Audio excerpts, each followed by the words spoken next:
No.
Yeah, sorry, it's just come out past and discuss that just now.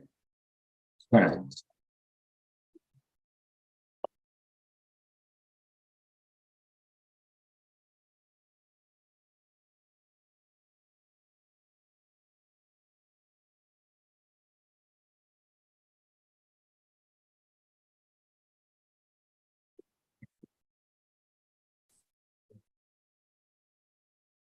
Morning.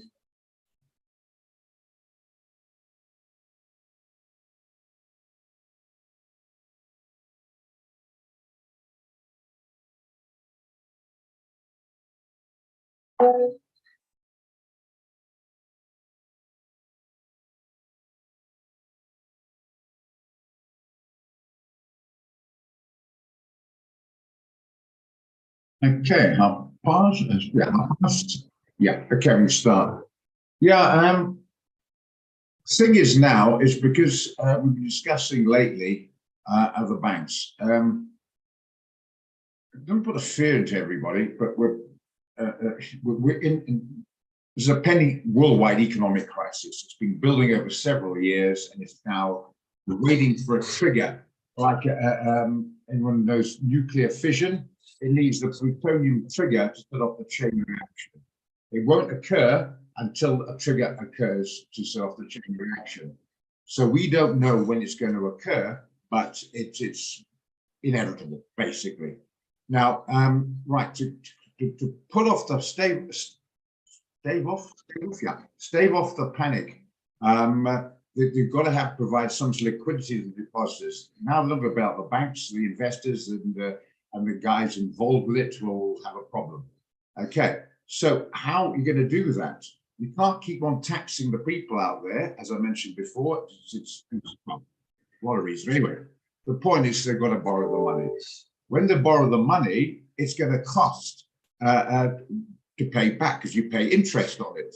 So that is the reason why inflation, no inflation, extreme pressure on the Fed to stick to something like 0.25 instead of 0.5 or 75. Maybe a few months ago, they'll raise it up. They want to bring inflation down, no problem there at all. Now, like I said about Japan, they're so indebted compared to their GDP, they can't increase interest rates because then you're going to start getting guys who will fold on the debt. How to put this right? I make money. I'm a bank, and I make money by lending. Who asked the question? Sully. I lend money to you. Now, there's no point me lending money unless I get that money back plus interest. Now, what happens now is I put the interest rates up. Now, poor old Sully can't pay back the debt. It's not because he's a bad guy or irresponsible or whatever it is. He just can't pay it back. So he's going to fold. And it's no good me going on sending threatening letters and suing and the rest of it, because he hasn't got the money to pay it back in the first place. That is the worry out there at the moment from a bank perspective. So that's why there's pressure not to increase interest rates.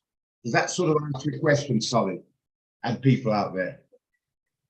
Everybody wants to, that's how banks make the money. You put money in a bank, clearly, well, then something to sit there, they'll pay you, let's say, 10% interest, they'll lend it out to other people at 20%. That's where they make their profit. But they're not going to start lending the money out if they don't think they're going to get the guys to pay it back, basically.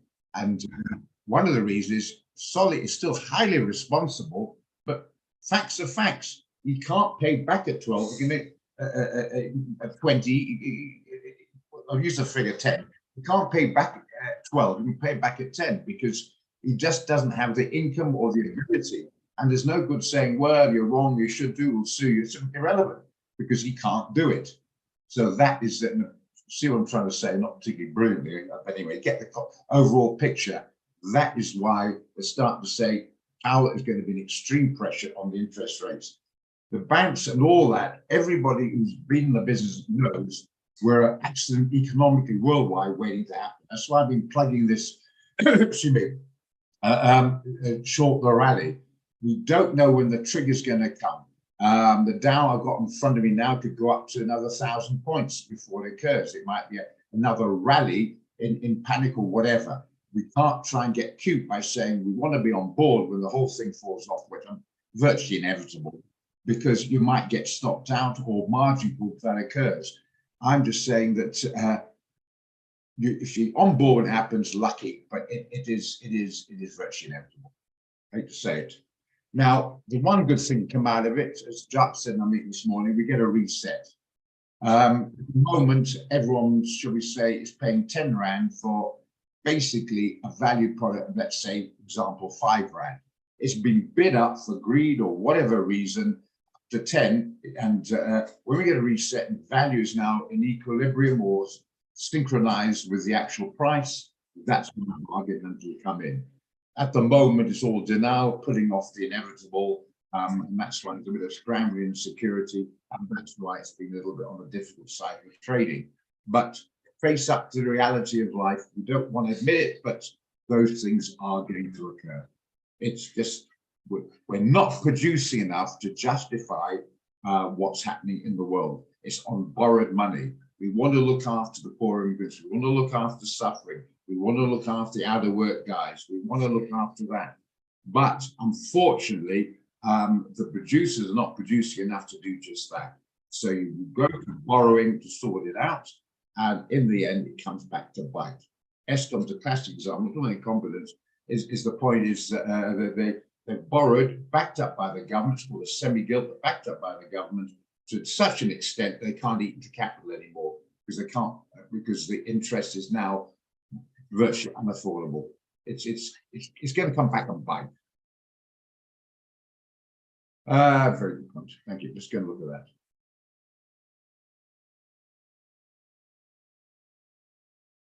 Right, a bounce off here in the daily, the weekly, not so lekker, the 4 hour, not so lekker, I agree with you, and the 1 hour, not so lekker.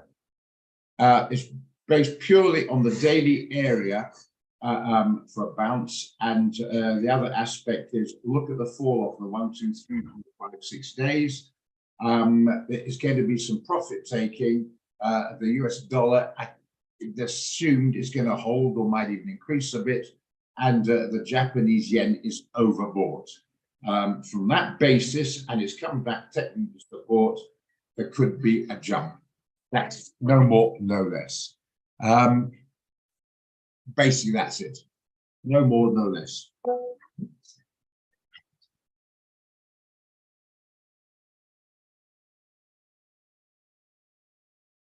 You see what I'm interesting picture. It just this seems like we talked about the a couple of moments ago. The Japanese yen at the moment is slightly overvalued. In the past, because I mentioned yesterday, we understand what the Swiss franc did against the yen, but I'm not quite sure why the meetings were over in the G20, why the yen suddenly strengthened. And it suddenly triggered the reason why. In the past, the Swiss franc and the Japanese yen were looked at the two most stable currencies. The Swiss franc, under the bank problem they got with Credit Suisse, has now shifted some attention now to the yen, and that's why the yen strengthened and the chef weakened. And that was the unfortunate area of the two together, that particular trade idea, that fundamental area. At the time, to figure out why the yen strengthened, it's because a natural progression to the yen as fairly stable. I don't think that's going to continue because the underlying economic problems of the extreme GDP to debt ratio is horrendous. It's one of the worst in the world. And I think, again, like I say, it's going to come back to bite and realizing, hang on a minute, the dollar is still not great, but it's a more powerful situation than Japan. So on those back up and on the daily, it could be some upside. If it's wrong, you do your volumes, you give them your risk reward. You want to do it. Okay.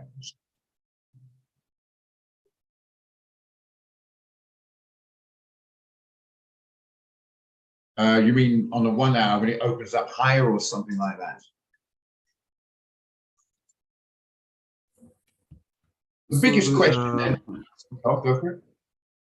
Okay, I was looking at the 1 hour. Actually, it's still consolidating, so I'll look for retracement, a bit retracement, then I'll look for that buy.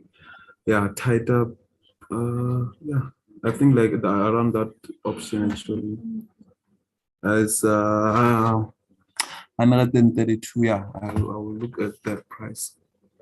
Okay, fair enough. Fair enough. So I'll turn around and Solly and guys there. Would anybody at this level here, despite on the 1 hour or the 4 hour, be selling it on a technical basis? Look at that, the 1 hour, it's a sell zone. Never mind the day, we'll go back to the 4 hour. It's a bit of a sell zone.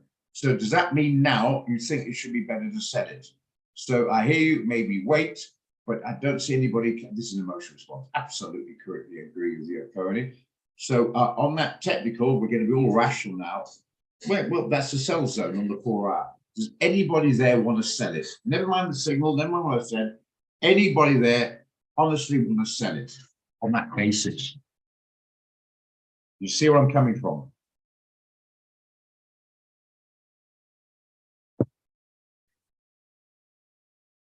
You with me now, Solly, with that question? Yeah.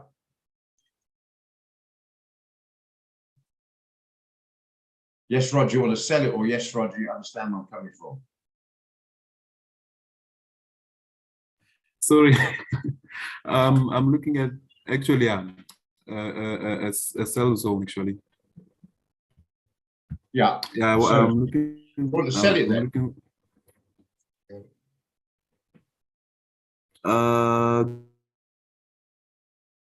Go up. I think it's. Do you want to sell it here? What is that? It's resistance. If it, yes. Okay, so yeah, in other words, I will sell it from there, then take it down to, I don't know, it's 180, 130. Yeah. Okay, so you want to take it around to the level here. Okay, yes. Good. That's what the trade was about. Brilliant. So, right. Never mind the trade idea went out as a buy. Anybody agree? Yeah. Okay. I take your point entirely. Or you could do that. But I'm talking about that. I get that. But I'm going in now. Right? You're not going to wait. You're going to go in now. But you have to go in now, because the gun is pointed against your head, right? You've got to make a choice. Difficult, exactly, Peter. That's the whole point. We're discussing it now. That's why we're learning. That's why. And I value what Solly came up with there. Okay. Well, I always hope you're going to be right, finally. But the point is, that's why we try to have not emotional debate, but intelligent debate, and can see, and that's where we learn. Now, then you've got to say, right, that's a theory, easy in theory. Let's put it to practice. Who would say not leave it alone? You've got to do something. Where would you feel you want to be? Would you be in a buy or a sell? That's where I want you to interact on. It doesn't have to be real money. It's all you've got to be is I'm asking you to be honest with yourself and say, in reality, it's a gun against my head, and I've got to make that decision. I can't leave it alone. Would I see to sell it here or buy it? That's the point. I think this is a trigger for an interesting little chit chat we have here, Solly. Thank you. Solly's put his arm on the sell. Ken and Farney gone for a buy. Let's have some guys there. What do you reckon? Buy. A sell. Okay. Okay, so all right. See, so guys want to sell it. So I know about leave it alone. We're putting that out of the equation. So the bottom line is, some guys say sell it here, some guys say buy it here. Let's just see how it pans out. But the point behind it, I'm trying to get at, is to realize that you need opposite opinions to make the market work, and you start to realize it's not as easy as that. And leave it alone is the most of the situation you're going to come across. But if you leave it alone forever, it's like going to work every day and nothing's happening. You're not going to get paid. Somewhere along the line, I'll ask you off the fence to make a decision. Well, I say we, but it's actually my decisions. I look for the buy. Solly's made a decision. Whether you follow him or not, that's great. But Solly put his head above the block and said he's looking to sell. So it'll be interesting to see how it pans out. And if it goes up, I'm not right, he's wrong. It goes down, he's not right, I'm wrong. It's how the market works. And it enables us to start thinking. And yeah, you can go Elliott Waves, blue the face. It's a lot of emotion, fundamentally speaking, out there. And the Elliott wave will justify often after the event, not before, like most indicators. That was worked brilliantly in the past. Things are different now. And the overall picture, as I mentioned before, we're sitting on massive problems, and it's just read up on stuff. Go to YouTube, read on stuff. I printed some of you there, Farney, on what the Fed and the banks and the guys in the blue have been playing at for the last few years. It's now creating something out of nothing. It's got to have some value somewhere, and it's going to come back to bite. Yeah. They've been spending money, it's generated out of nowhere, and it's not there. You know, you produce a product that people want and it creates value.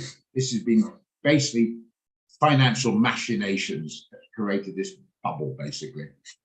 The man in the street, being greedy, climbed on board at the last minute, forgetting all the underlying value, bid the actual capital price upwards until some trigger comes in and says, hang on a minute, the emperor's got no clothes on. We're getting close to that situation now. Okay.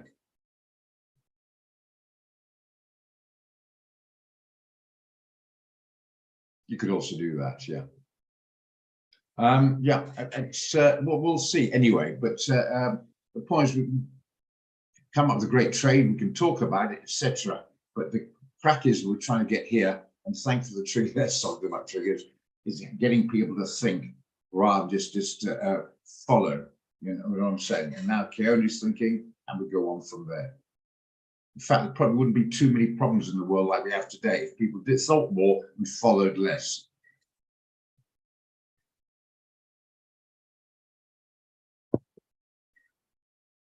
Okay, CAD for shorts. Let's have a look at CAD for short.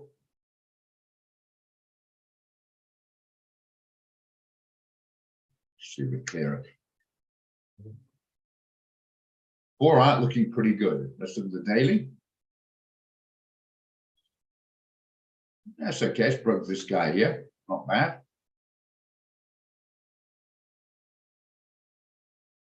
Not bad.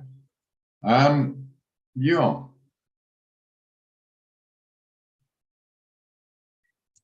That's pretty good, actually. Yeah, looks pretty good, Temby.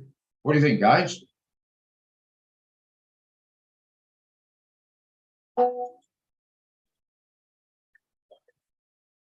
Yeah, it looks pretty good.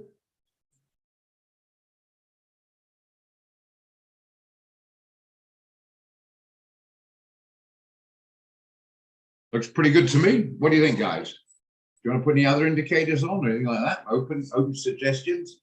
But while I'm looking at that now, it's pretty good. Let's have a look, see if we can get a decent risk reward. Put it up there. As far as that, wider maybe there, about 60 odd pips. How can we take it down here? Yep, we can definitely get a risk reward. I'm afraid to say I agree with you. Go for it, mate. Go for it, please. Thank you, Ken. Talk about getting off the sodding fence. Most people can't.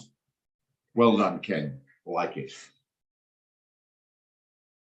Can't see a check really now. What am I doing? Sorry.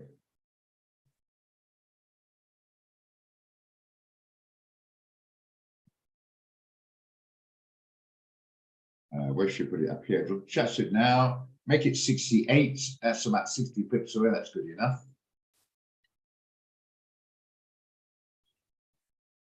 And the TP, we can make it down here. Might not be always fiddle with that. 66.40.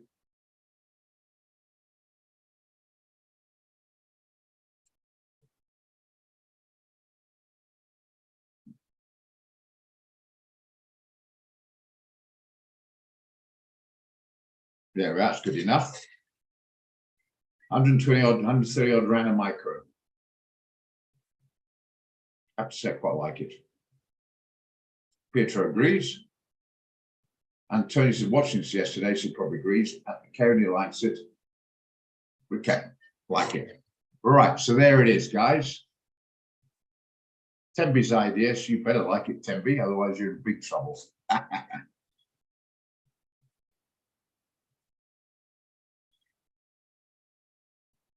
Happy? Go for it, hey? Ken likes it.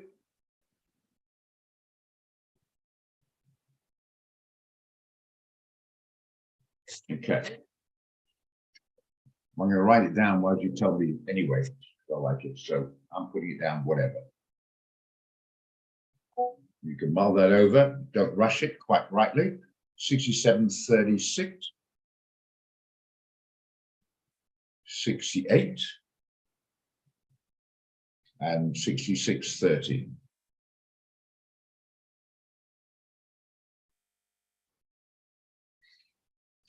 What's the risk reward? 127. Okay. Right, there you are, guys. Give yourself a chance. Like it. There we are.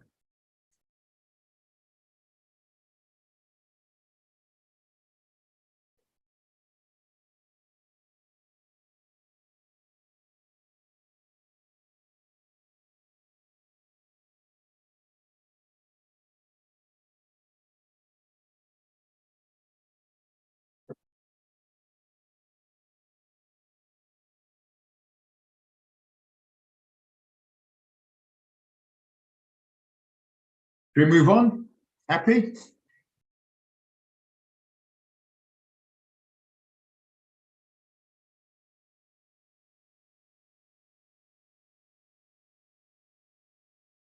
Happy, good. Let's go to dollar yen again. Anybody want to sell that? We mentioned we can put them both down. Anyone to sell that one?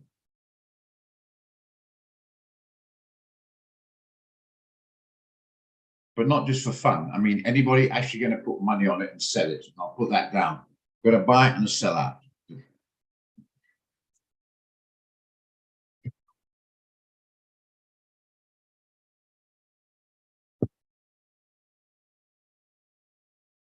Well, if you do come back to me, okay.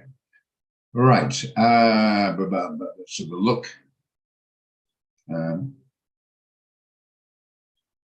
What else can we look at? Got some, I can say, Brent. Okay, leave it. If you're not sure, leave it. Okay, Nico. Well, should be doing all right then. He's actually going a little bit up at the moment. We'll see what happens anyway. Okay, Brent. That's another discussion I had this morning. I think we can buy this at a better price. Some guys think we can buy it now. What is the view on Brent?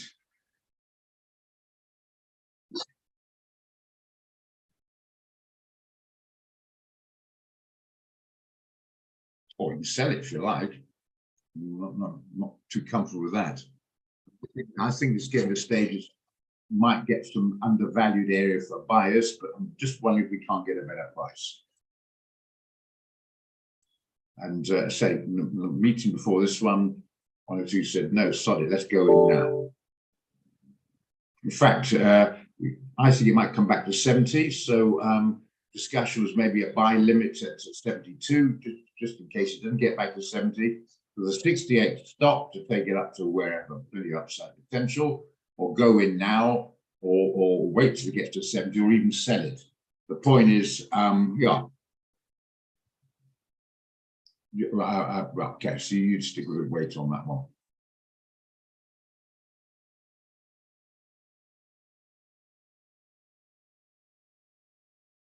Yeah, that's what I feel.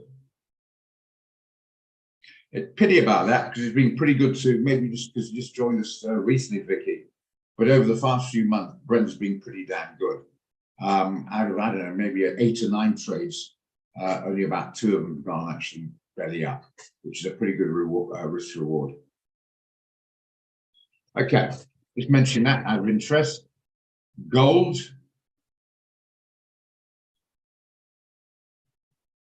I think most people say, with the fears out there, gold being very much a measure of the fear factor, too late to buy it now. I think a little bit nerve-wracking to sell it now.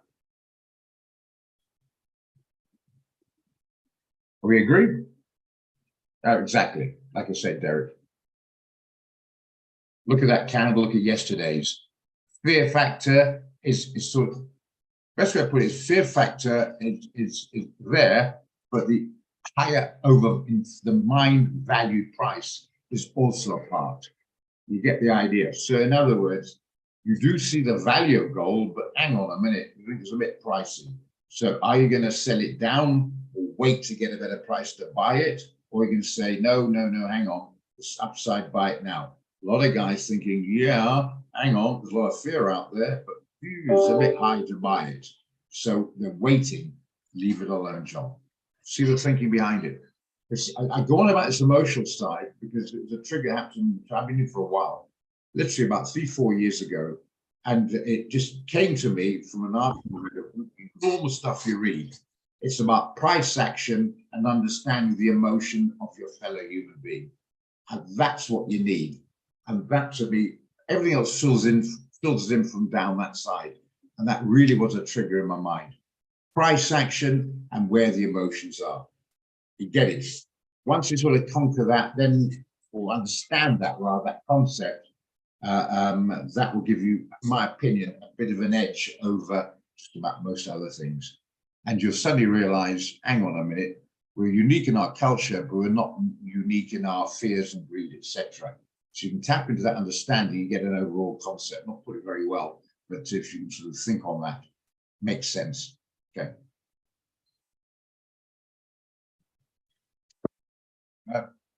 GBP CAD. Had a bit of a reset on this, so I'm going to put some stuff in here.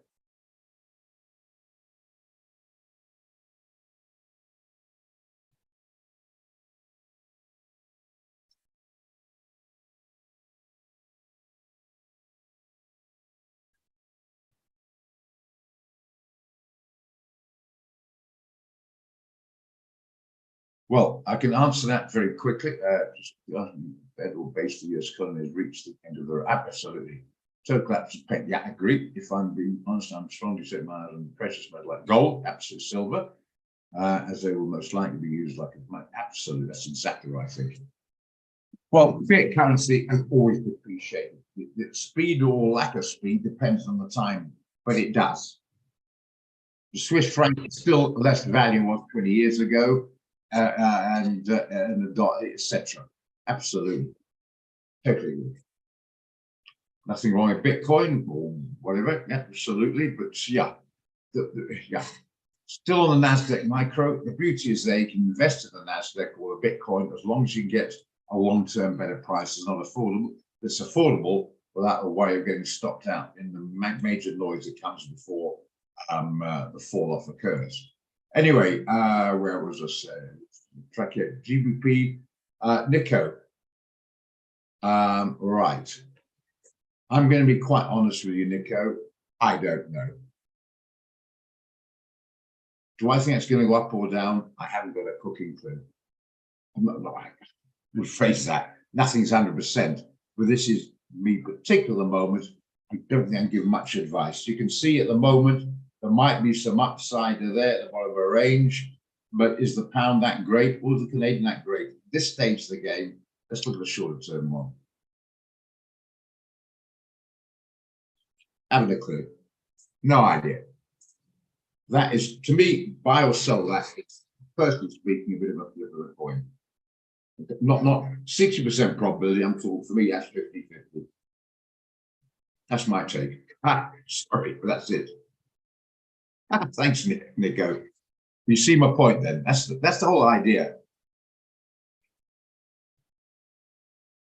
What did he do? It was a few months ago, wasn't it? He sort of made something with Ethereum or whatever it is. Not anyway.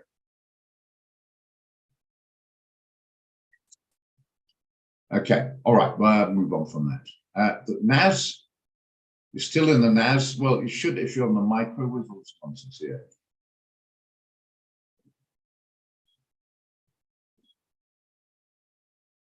It's not there. It's no good to me. There we are. Right, still in the NAS, hold it. If you're not in the NAS, sell it.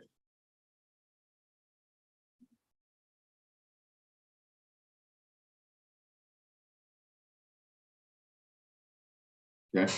Yeah, okay. Go back from Bitcoin to this one. If you're still in Rondelius, hold it. You've got a wide stop. That's the beauty of the micro. If you're not in, sell it.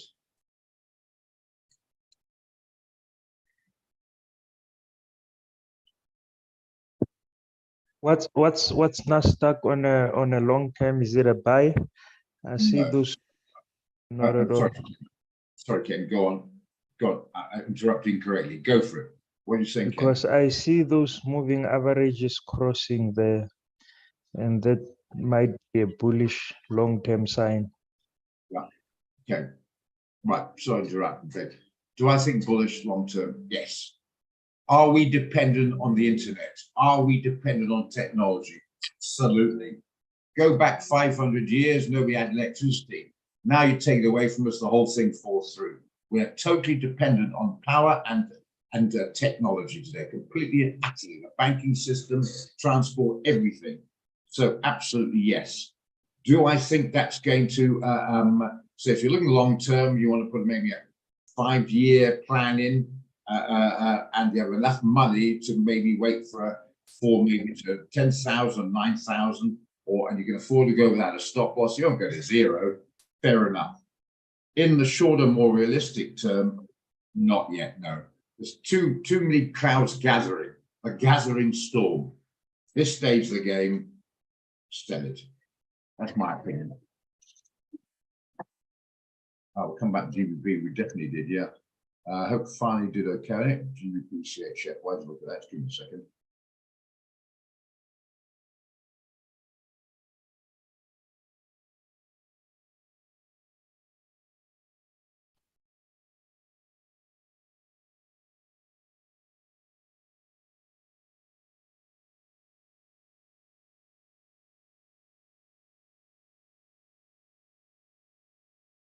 Where did you get in finally? GBP CHF 1128. What's it now? No, it didn't miss it. It's going up, so you will be very happy. Okay, where were we now? Yeah, so personally speaking, if you're in, hold it. If you're not in, get in there. You've got a micro, so you can afford it.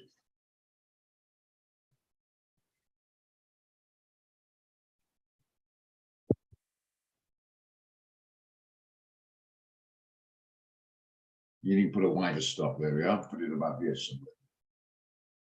That's a bit wide, eh? It's very wide. Maybe, yeah. Maybe 12.6 stops, something like that. If not, I'll move on. Yeah, that's not so pretty. Pity, but where's the stop on that? Just a second. GBP CHF 1210. Did it get there? No, it didn't. Or maybe it did. No, it stopped out this morning. Pity about that. Yes, you're right. I got stocked out. I think it's once it was announced that the Central Swiss or Federal Yeah. Swiss Bank borrow the money or support the other bank. Is in B. Thank you for that, Farley. It's a fundamental beyond our control. It's not your fault, my fault, anything like that. That was something that came out, and that happened. Much as opposite could have happened, came out, some brilliant stuff come out, and it flies down. I'm glad you made the money, but you were lucky, and this time you're unlucky. Absolutely, that's the difference. We've got to take into account. No, but it hit my raise stop loss, but I'm out at a small loss of 0.1%. So yeah, it just turned around quickly. Wow. That is good news. That's brilliant. A loser where you lose 2 and a winner where you make 10 is what it's about. That's fantastic. That is actually funny enough. That's even better news than having a lucky major win, in my opinion. That's great. Thanks. But again, just trying to get back to the aspect of, I still think there'd be less conflict in the world if people thought more than reacted to their emotional subjective. So as people get more like yourself, you're thinking a little bit, not just sort of blindly following. And that's normally what the problem is. Anyway, going off from that, fundamentals and dangerous, very much so. And it's more prevalent today than ever has been, because we have access to it without a lot of people, unfortunately, fully understand the implications of it. The cell phone is a wonderful thing, but it's also quite a dangerous thing to have in your hand.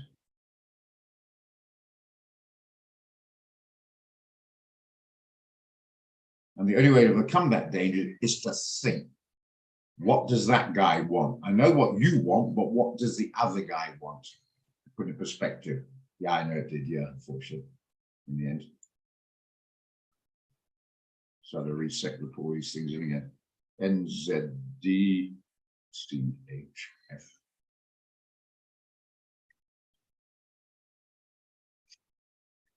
Yeah, pity. Anyway, it did. But you're appreciating now how difficult it is at the moment, because there is so much emotional fear and turmoil going on that whether in commodities or indices or anything like that, it's very, very difficult to actually gauge what some news thing can jump out and hit you. And that's why it's all over the place a lot of the time. I'm still going to stick with my head, put my head up above and say, short the NAS, you couldn't before, the Dow, you couldn't before, now you can, and you can have wide stops because it's not going to put you in fear of the noise before it eventually falls off. Hey, mate, Yeah, go for it, Ken. you want to look at this on a 4-hour time frame or a 1 hour? Okay, because what I did yesterday, I ended up buying it from that resistance at 0.57 just to make up for my losses. I bought it all the way to the top. I think I went out. Yeah, that's what I did because I thought it was going in the opposite direction. Yeah. What actually happened, that move upwards, go back to Credit Suisse, that was the problem. NZD was just the other side of the bloody seesaw. The Swiss, it was all about the Swiss franc. Now we're suddenly finding that it's not very nice to have that problem, but it's still a bigger picture. You know, the bigger picture in Switzerland is not going to go under because of one bank. And so a little bit of profit taking come into it, no doubt about it, and a little bit of calm down reality is the fact it'll still survive another day. In other words, the soldier's been wounded and it can be patched up. It's not a fatal wound. Okay. And that's why a bit of value is coming back in again. And what support that is that the Minister of Finance from Saudi National Bank said the guys must look past the emotions after his announcement or their announcement yesterday. Okay, okay, that's interesting. Yeah, that's good. That backs that up. Good.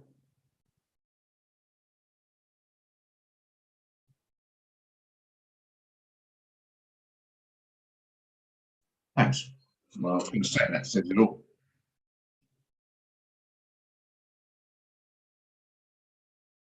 Yeah, rand cost averaging, dollar cost averaging, etc. Unit trust work and that. Yeah. But then again, it comes back, you need the funds to do it. The problem is all very fine, but that's making an assumption you've got the balance to do it. The problem is you haven't got the balance to do it. You've got to take major overexposed risks because you just don't have the funds to play by those kind of rules.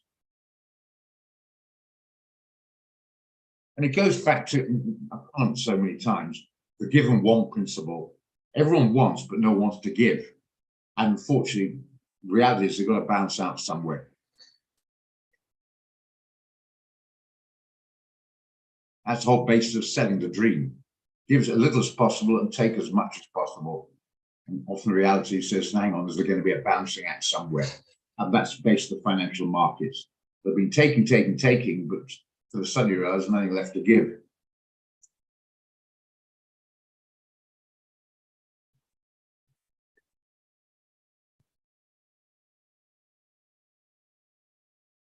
Okay, so yeah.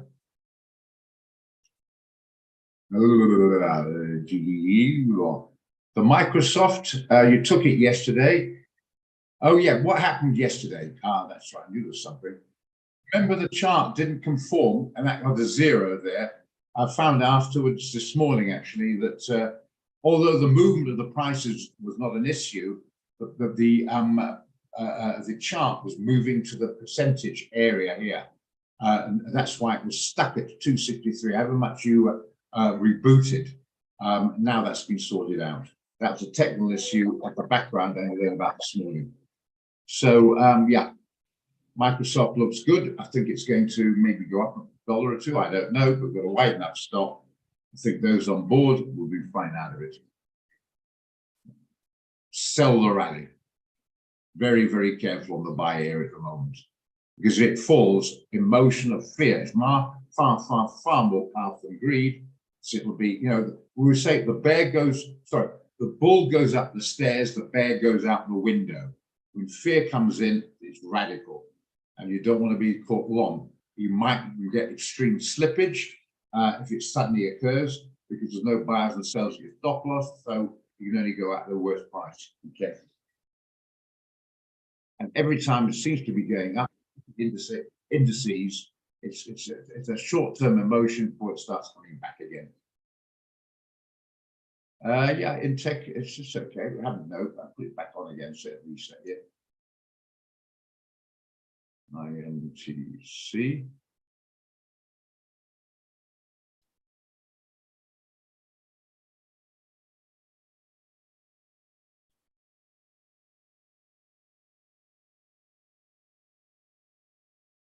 Obviously already had it. Why is that 2 different ones? Okay, this is a nonsense one. Beg your pardon. Can't hide it. Beg it. Bugger it.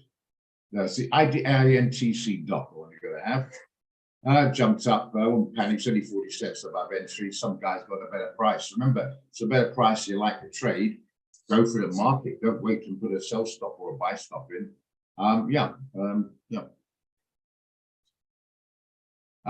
Different accounts. Some are 100 accounts, some are 500 accounts, some are commission accounts, that sort of thing. Oh, this one here, I'm not sure what you mean. Oh yeah, because a reset. That's nothing to do. It's just a reset on the chart. Don't worry about that. No, nothing more than that. Just a reset on the chart. That's why I'm adding some stuff on there.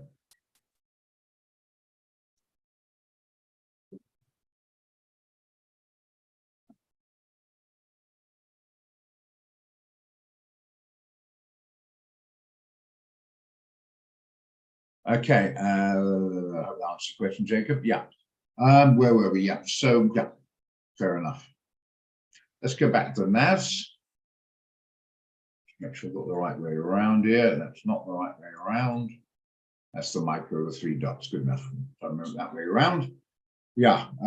Look, it goes up, comes off, goes up, comes off. Sure, what can I say? If you're not in, sell it. Wide stop. You can't afford it on the micro, yeah.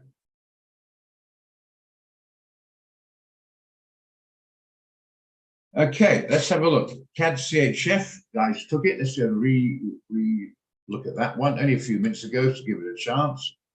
Number 1, CAD CHF, sorry. CAD CHF. 67.36, couple of bits in profit. The momentum seems down. Those who took it starting to look good. I'm wondering basically whether they should have put up the platform. Have a look at it anyway. Still think it's not bad. See if the guys like it. Too busy looking at it rather than going in myself or whatever. Sell. Make it a pending one. We'll stick that one there. 0.6736, the one we want on here. Just give me a moment, guys. See if they like it to send out. 66.30.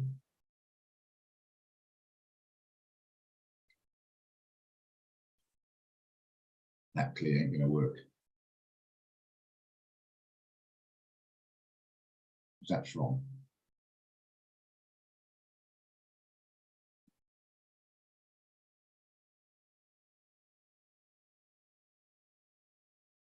That's better.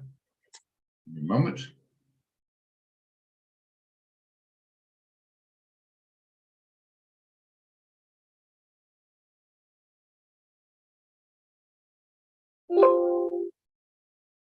Gotta be quick, mate. The bus is moving.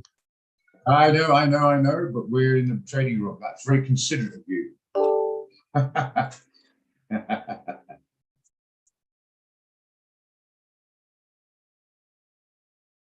Get it out of the way.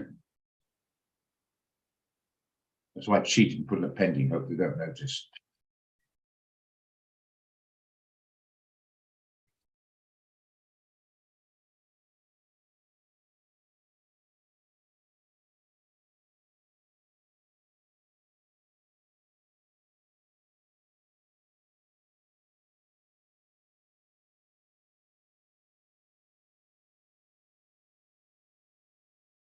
Haven't appeared yet. Why is that? Oh, yes, it has. Yeah, get in the way there. I've got other stuff like the chat line and whatever on the other, so get in the way. Good stuff. See what happens there. Okay, just minimize that. And knock that off. Yeah, as you quite sure, the bus is moving. Got to do that. Okay, US dollar JPY. Let's see if Sol is right on this one. One looks like he's right, coming down nicely. So yeah, the guys are not happy with this long trade. Maybe the 50 there will hold. Let's have a look at the shorter term. We shall see.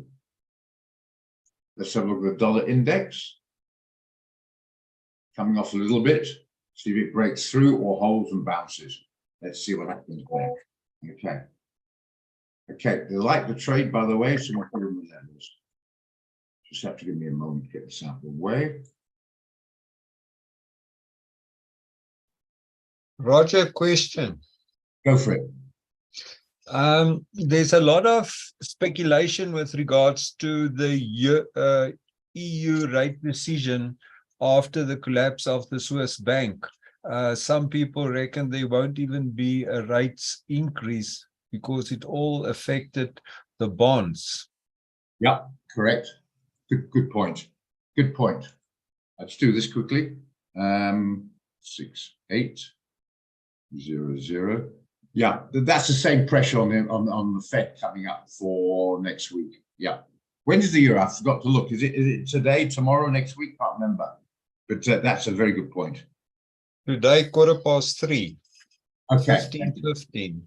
Yeah. So it could put a bit of a problem on that one.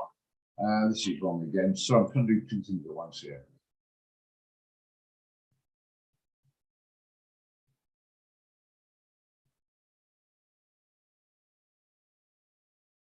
Yeah, same principle you're coming from. It's the bond buying correctly. It's the US economy. Okay, we're on the 1 hour now, so we should be on the daily. Anyway, right. Just need to do this quickly.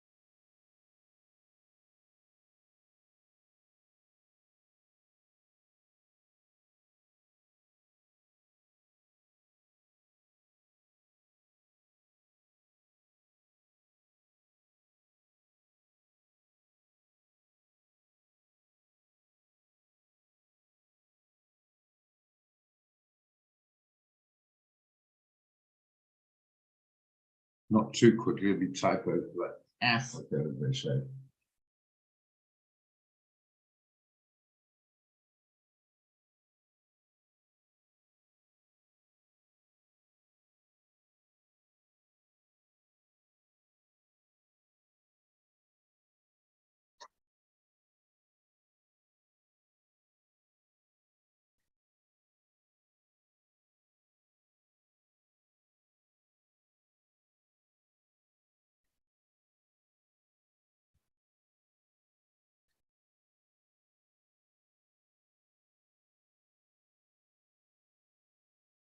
Sorted.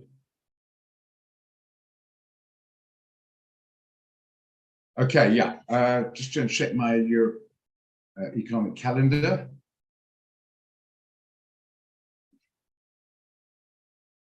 I'll do a third screen here, all this stuff collapsing the other one. Where are we now? Let's see, today's what, Thursday? Am I looking at the right one here? It's Friday. Today, Thursday. 3:15. Yeah. Interest rate decision, quite right. 3:15. Yeah. Expecting a 0.5% increase. Will that change? Now, go back to what you're saying now. If that's the expectation, then normally try to fit into that expectation. If anything different will rocket the markets. But if the economic situation is such they have no choice from a responsible point of view, as the chairman or the president, whatever you want to call it, that specific area like ECB or the Fed, they will then do it. So the question is, we don't know, but it'll be very interesting. If it's anything less than that, you'll see a big move in the euro. Anything more than that, big move in the euro, but we'll see. So it's unlikely to be 0.75, more likely 0.25 or the same. We shall see, but don't know. No, great, because I couldn't understand that when the banks invest in bonds and as the interest rate increased, the old bonds became worthless because nobody wants to buy them. And that is all to do with the increase in the interest rates. That's how I read it. No. What happens, they're not worthless, they have less value. So in other words, the paper is, let's say, $1 million the paper, and the yield comes from it, it's sold for 1 million, right? The value, because of the differential, might reduce that 1 million paper to maybe 900,000, because other people will buy other paper because it's getting a better yield. But it can be a junk bond valueless, I get that, but not on that level. And if that occurs on that level, it becomes worthless, then you've got bigger things to worry about. That would be a total, utter nuclear implosion of the markets. It just, the paper itself, which got 1 million on it, will reduce in value. Much like the, let's use the Rand notes, a 200 Rand note, and it's still got 200 Rand on it, but it's a less value today than it was, let's say, 5 years ago. Does that make sense? Are you with me on that? Okay, yeah, no, you're correct. That is true. It devaluate in value. It's not worthless.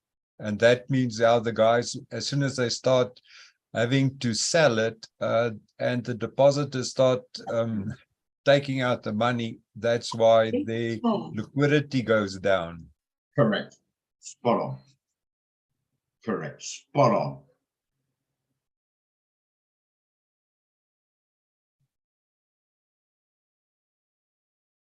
Just going to post this quickly. I'm posting on the QT group, so everyone's going to get it. So faffing around with the other thing. Okay, yeah, basically yes.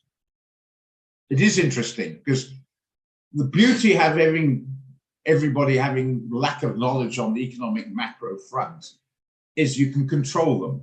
When you get people understanding it more, then you start thinking, hang on, I can't play with these guys as, like I could in the past. Give an example. I'll pick on you, Zander, because you put the thing up there. No disrespect, on your own, there's not a lot of value. However, collectively, there's a lot of value. You get a million Zanders, I hope I pronounced it right, by the way, million Zanders out there. Collectively, they've got value. Like one guy with 0.1 mini is not much value. You get a million of those guys times 0.1, they've got value. So how do we deal with that million Zanders to do what I want Zander to do? Is you have propaganda, emotional control. So they're singing the same tune of the narrative I'm putting out there. If we get a million Zanders now who are all thinking, I can't control them. That's the whole point about propaganda, etc. Is controlling the masses so they think as I want the power man here to think. Does that sort of make sense? And then we get that emotional understanding, like Find was saying about the bond, etc.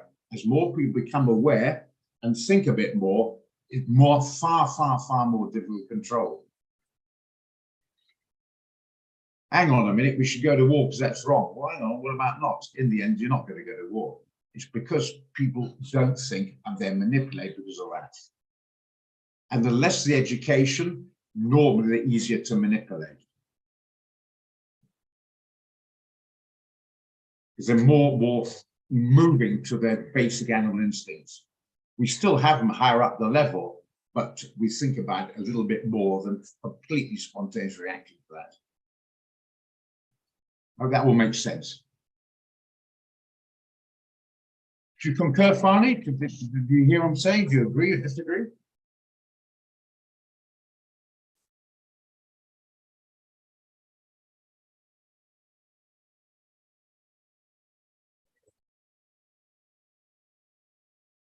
Okay, good. Right. The goals. Someone came up with gold.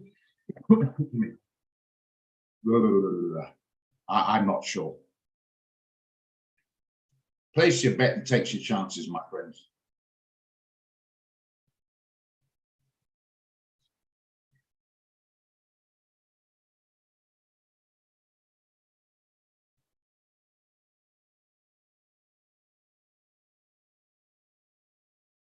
Next few hours, let's get what the buyers and sellers are doing. I think get a bit of a pullback. Maybe come back about $5 or $6, $7.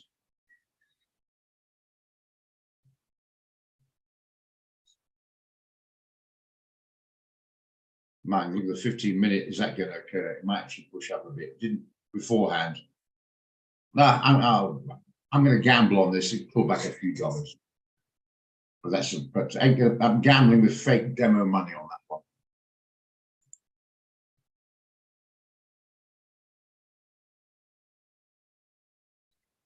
Okay, good enough. Let's just see if Solly's right here. What's happening with dollar yen?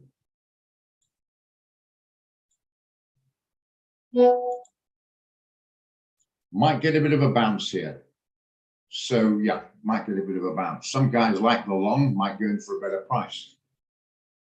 If you like to sell, well, you're in already. Never be pig-headed, but I'm going to stick to the upside. Certainly can do.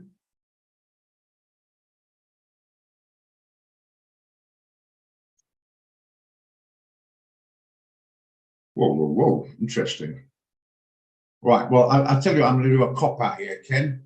As Farney just pointed out, was it 3:15 this afternoon, interest rate decision? It might, because of the problems over there. I know it's not part of the euro Swiss franc, but that can have a wave ripple on going through those areas as well.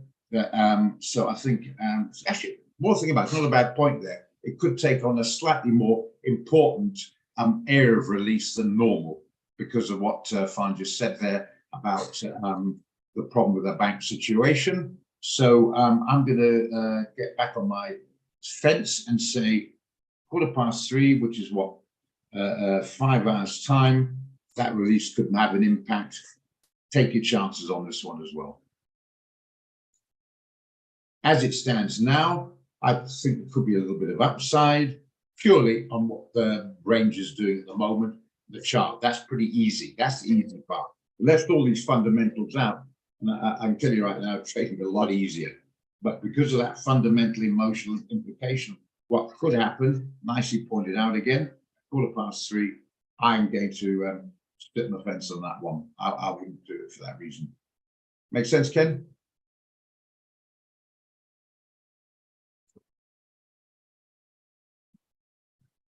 That's one of the problems when you're trying to make a living out of this, because there are going to be situations where you're climbing big time, other times where, you know, a day goes by and nothing's happening. But rather nothing happened than frustration, you push something, and instead of making a rand, you lose a rand.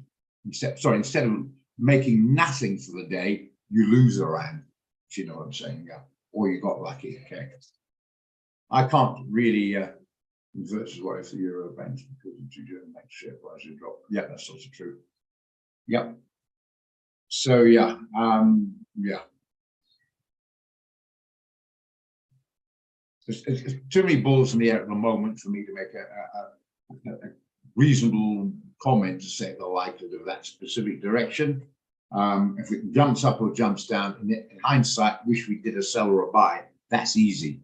I wish I bought that lottery number after numbers at one release. That's easy. I don't know at the moment.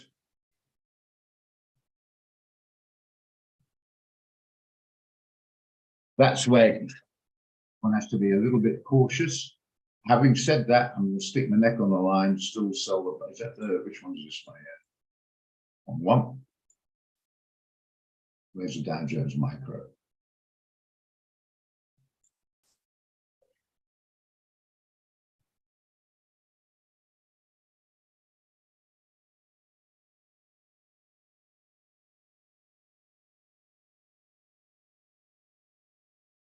There we are.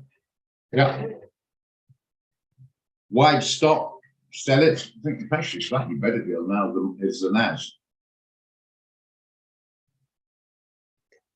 I think it's a slightly better deal. That the only thing I can really push for the moment is sell this thing with a wide stop, maybe around about the 12.6 mark, with those aren't in it.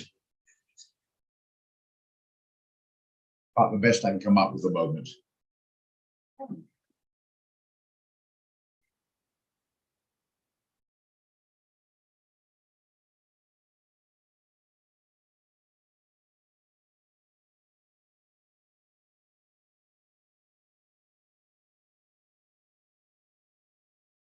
Yeah, the banks overall have come off. It's like a chain reaction, knock-on effect. I've give an example in the past. The Dow falls off 10,000 Ks away into New York, wherever the distance is, and then Nedbank comes off or FIX comes off. What's that going to do with the Dow 30 big stocks? It's a herd effect. That's a good one. It's a herd effect. Yeah. No, I agree with you. It started off in America and then everybody started looking at what's doing the banks, and everybody is now extremely concerned all over. So maybe it will go to Middle East or to the East as well. Yeah, absolutely. Absolutely. We follow trends, and the Americans are the best. I think probably, I don't know, it's just probably a big word for it, but certain modern times, the set of the trend. Things we discuss now in South Africa or wherever you happen to be, if you look back actually that trend was set by the control of the news media, the mainstream media overseas.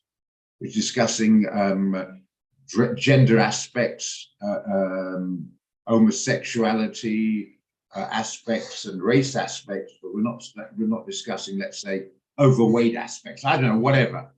Why we're all discussing those major three is because we've been led to it by the trendsetters America. Until we start to look at it, it's not quite the issue we think it is. It's been led to become a bigger issue. It's not difficult. It doesn't have to be a bright lad, bright lass, or whatever. There's a gender issue. Just have to think a little bit and think, why am I thinking that? Because that trigger's put in the brain. We're concerned about a whale, big whale, dying because it's badly, whatever, cruelty or whatever is put out. But we don't really care about 10 people right this minute being tortured to death in, let's say, Colombia, because we don't know about it. It's emotional manipulation.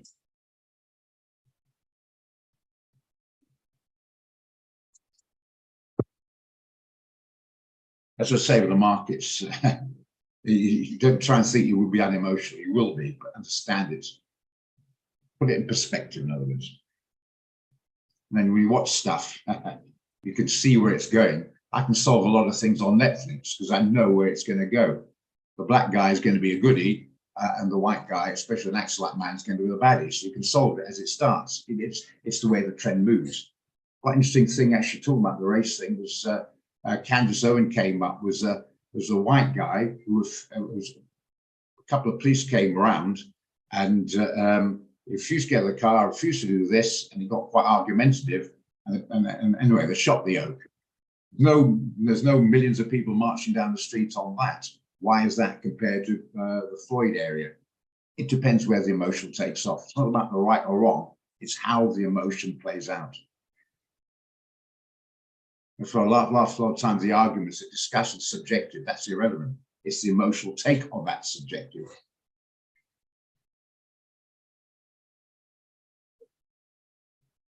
And to do that, you've got to think.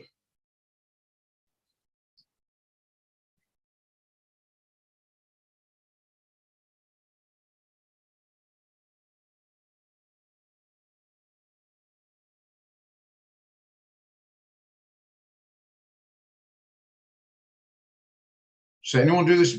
Anyone do this now? Has still got it up there?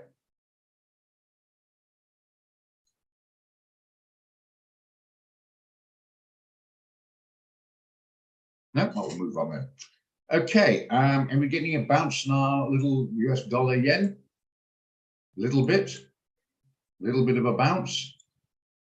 Yeah, came off actually, probably would have better actually looking in hindsight. This works out. Maybe we should have done it from that point of view of a bounce there. Anyway, looks like it's coming right. Those that took the trade, Nico and Company and Defani. And what's the other one? The CAD CHF was a sell at 36. Keep doing that one. There we are. Bounced a little bit. So it was a pending order sent out, not to go to the market. Some people did, but sent out at the 36 level. See how that works out. Okay.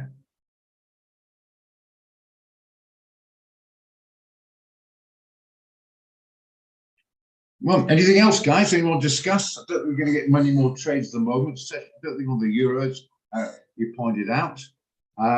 So, yeah, what we got? It's another 20 odd minutes to go. Anything else we'll discuss? Oh, yes. Yes, mate. What was your our stop loss on USD JPY?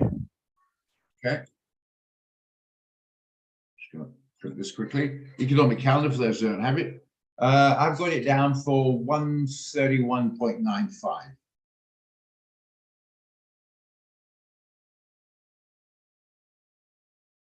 Thanks, mate. Yeah, just below these two guys here, just below there, and below the round figure 132.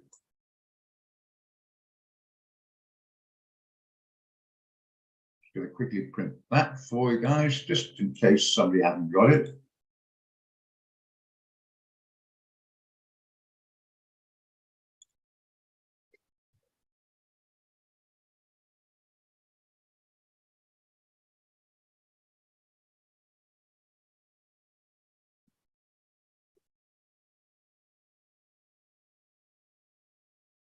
On that subject, don't forget anybody there. I think most people know this. There might be one or two new guys.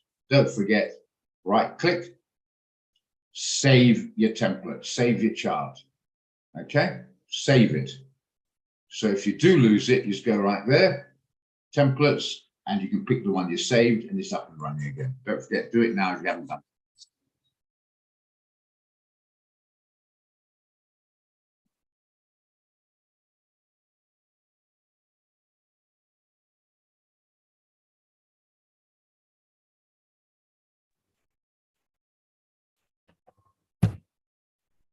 Okay, any questions? Hello, Roger. I'll go for it. On USD JPY, it's a pullback for now. Then we'll rather wait for a better price. Yeah, I think it's a pullback now. I'm sorry, you said for a better price to do what? To buy or sell it? To sell it actually, because of now the bounce has kicked in actually. Yeah. So in other words, you would like to sell it at breakthrough 132, maybe. If it breaks 132, you would say it'll confirm the weekly again. Yeah. Well, I won't tell you a hell of a lot, but the 4 hour, it'll be confirmed as the sell area and the 1 hour. Okay. So if it breaks through that area there, you would say that is the way I would like to sell it back down again. Until that happens, you won't be selling or buying it. Is that, am I interpreting what you're trying to say correctly, Solid?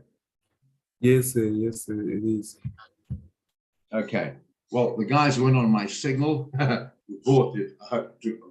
Quite frankly, you're wrong. I hope it goes up.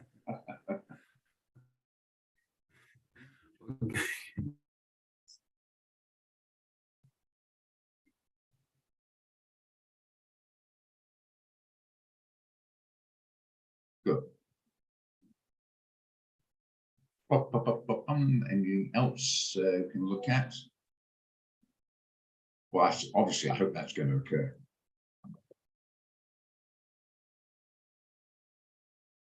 Etienne's on here now. I remember we had a discussion a while back. It's one of the responsibilities if you're putting out these ideas, your credibility is on the line all the time. And so, yeah, basically, try to be open-minded, but it's not that easy. Of course, you get a kick if it goes right, but it's a stress if it doesn't. You want the guys to go on the signals, but anyway, it's obvious. EUR.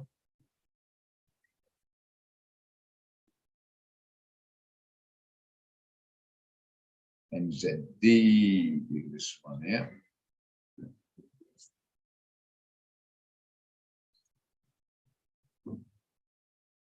The reset means you get a heck of a lot of other ones on there as well. Because some guys got different price structures, so never mind, we don't let it not forget. Okay, EUR NZD for a short. Well, first of all, don't forget 3, euros come out of the rate decision, and that actually, as Munir Murray pointed out earlier on, it might actually turn out to be more important than normal. Very good point. I like it. So I'll be a little bit cautious entering now. You didn't say if you're already in. If you're already in, what are we on the daily? I just don't know. Look at yesterday's candle and look at today's candle. That doesn't give me a direction either way. I think you can put just as good a case for a buy as a sell on this one. I don't know. Sorry, Maris. I can't give you better than that. I'd rather you said I don't know than trying to think clever and make up a story just because I don't want to show my ignorance on it, but I'm not sure. Okay. 1.718. I see a bit of a breakdown to confirmation. Fair enough. Could well be. The moment I can't call that one. I can't make a call on that one. Okay. Roger, question. Looking at the inventories of crude announced yesterday, it was much more than expected, and which means now that the crude or Brent and the oil is under pressure. So Yeah. in a bearish mode. So maybe we can rethink on Brent. No, I disagree. I think the bigger picture, not just the American oil industry, is the bigger picture worldwide. There's too much borrowing gone out by different countries of producing oil on that production. So I'm borrowing on a salary of, let's say, $80 a month. And it comes down to $70 a month. I still have to pay back what I borrowed, but now I'm getting a fat different income to do that. So no, I'm not so sure about selling it. I think, personally speaking, the buy is still the name of the game, but at lower price. Now, we had a bit of discussion this morning in the strategy meeting we have every morning. One guy particularly said buy it around, it's a little bit cheaper than that at the moment. And I went to sort of rather buy it around about close to the 70 area. So a 72 area in case you missed the boat. I'm going to stick to that, but at the moment, this particular gentleman is actually correct. One of the presenters, I won't mention the name, but he's one of the presenters. He would probably have smiled a bit at the moment, but things could change. Yeah, no, I would not be selling it. I would say stay aside, but yeah, I would like to buy it at a lower price. I just think the producers will have to make a plan if it gets too low. And they can easily do it by cutting down the supply and creating demand. So from that point of view, I'm not too sure.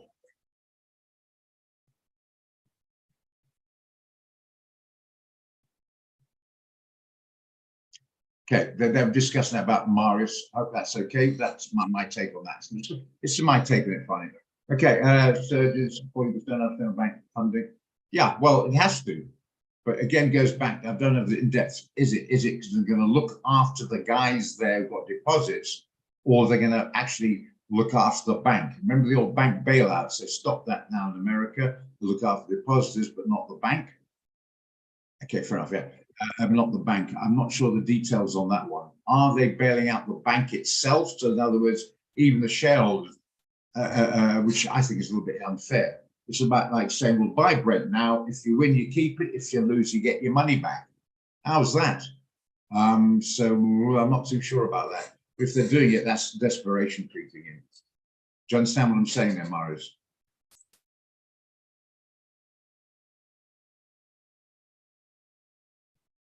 Pairing bets means they're not too sure it's going to be the expected. And that was brought out earlier again by Mr. Murray. That is a good point. They don't want to spook the markets, but they might be forced to. So I think we'll just wait. I'm edging towards we'll stay at 0.5% expected. It's going to be fairly radical if it's different. If it's different, we're going to see it's going to be a big move. And that could, even though it's in Europe, but not America, could float elsewhere. The knock-on effect on that will be hectic. So I think they'll probably stick to the same.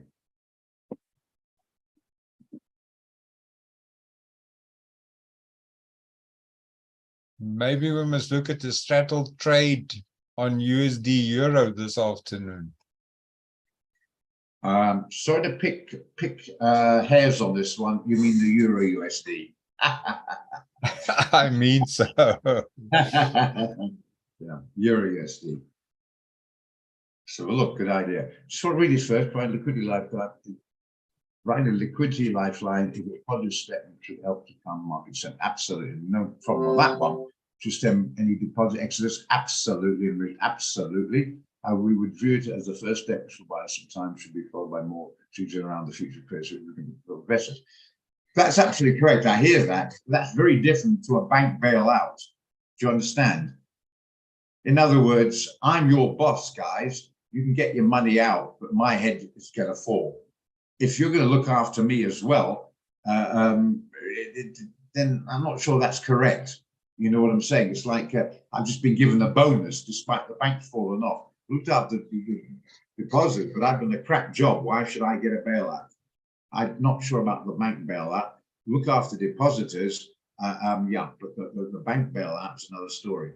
And that's the major reason I agree with the states where they can't start bailing out everybody who makes a loss. Because remember the Freddie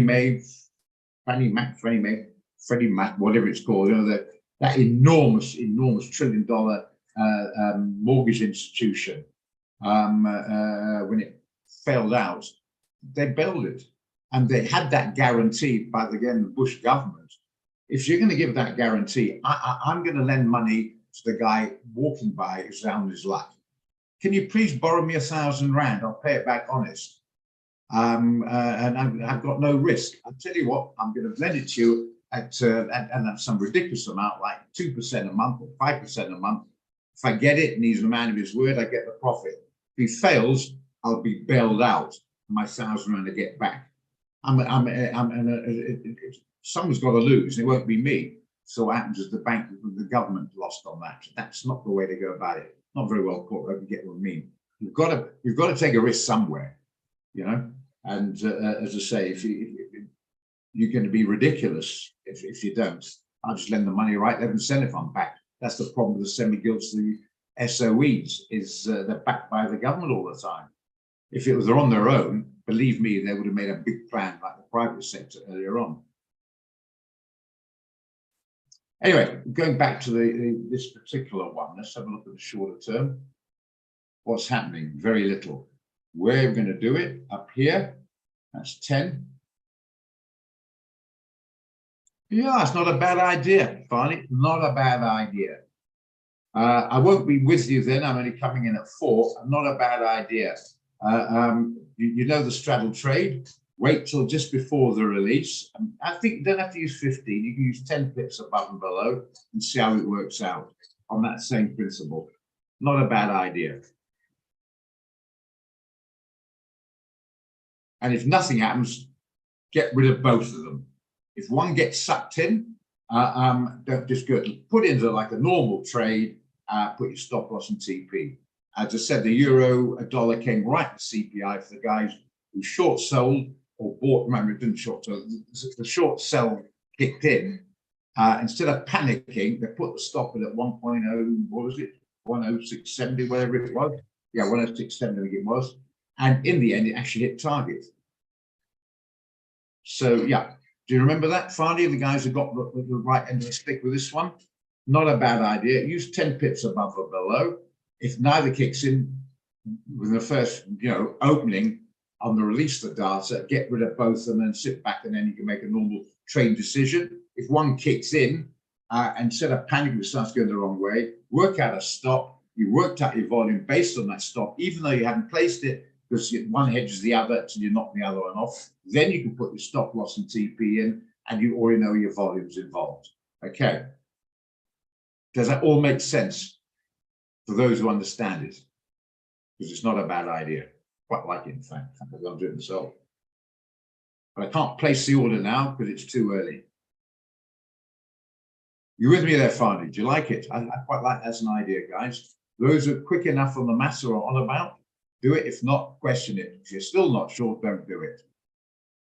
No, I'm just looking if the trade is not going against me, that we took this morning, because I'm in on a short on gold as well. So I'm a little bit tight. I'm definitely going to do this. Okay, fair enough. The gold, I think it might come off a bit, but that's just pure guesswork. The euro dollar, I quite like. Now, that won't be effective. Remember, it's about the euro release, not the dollar release. So leave gold alone. That's more affected by the dollar. This is one about the euro. The dollar will this kind of be this sort of passive partner, if you like. But I do quite like it. It's coming out at 3:15. Use 10 pips, buy stop, sell stop. If not much happens, get rid of both of them and just use. And if you take a particular trade, that's a normal way. These going to go up or down. Do your normal, which you've learned, technical analysis, where to put stop and TP et al. If one gets taken in, it jumps around a bit. Don't panic. Think what your stop is beforehand. In fact, I'll give an example. Now, it's just about to release. Put it on buy stop, sell stop now.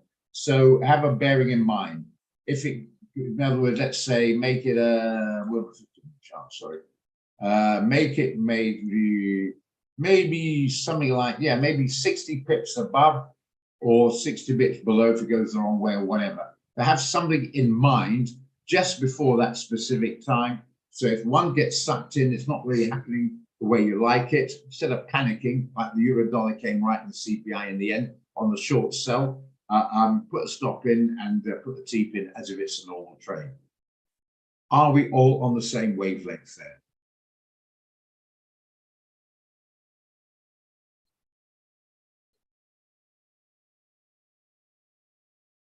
Dirk's got it. Knowledge has got it. I think Farney's got it, or just other guys are sort of mulling it around. And make sure you got enough free margin to do it. But yeah, thanks again, Farney. I like the idea. But use not 15, but 10, not the gold, the euro dollar.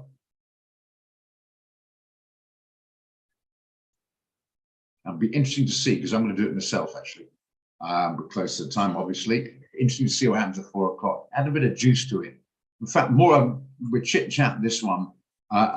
This is going to make the trading room far more entertaining, because I've got a bit down and not much is happening. I thought, how am I going to keep you guys interested for the next hour and a half? I quite like these discussions where we can actually make it entertaining, even not a lot's going on. And it sort of enhance how emotions plays in such an enormous part of trading. Raj, as an advisor on this one, remember the Jameson, eh? The Jameson? Sorry, what's that? When you take the trade, Jameson whiskey, I like it. Jameson risk, as in Jameson whiskey. Jameson what? Not whiskey. Jameson whiskey, yes. Okay. In other words, what you're saying, you're betting a bottle of whiskey on it. Am I on the right track, or am I a bit sick here? Yeah, boy, yes. Okay. Right, just for me to get bloody cute and clever with you guys and show off. Nobody likes a smart ass. It's actually pronounced Jamison. There you are. There you are. And don't pick me up on Only at language. the British Isles they pronounce it that way, sir. Yeah, so don't get cute with language, Roger, when you're fully unilingual. But yeah.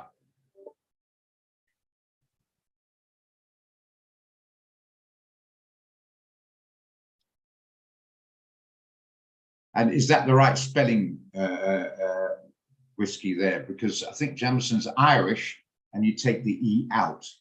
Yeah, I'm really getting cute with you guys here. And another one, you know, on that subject about the British Isles, you drink Scotch, but you don't call a Scotsman Scotch. He gets very upset. You call him Scottish or Scot. So Vicky is a Scot, but he drinks Scotch. He's not Scotch if he comes from Scotland, if you know what I mean. They get very touchy about that. I think it's probably a good idea, Dirk. It's getting close to 11 o'clock, and discussing the pronunciation of whiskey is getting near 11 o'clock. Good point. Yeah. Okay, anyway, all great fun. Maybe we should do the same, hey? Don't forget, if you can, understand that trade for 3:15. Make sure you got the right understanding, place it beforehand, not half, give yourself a few moments, and we'll see how it works out. And I'll do the same myself, and we'll meet back at 4 and see how they pan out. I've got to say, it's been a very, very enjoyable training today. Let's continue in that factor. Tommy's not going to have any whiskey. Well, I'll tell you what, I don't have the wrong attitude, Tommy. I'll have yours then instead.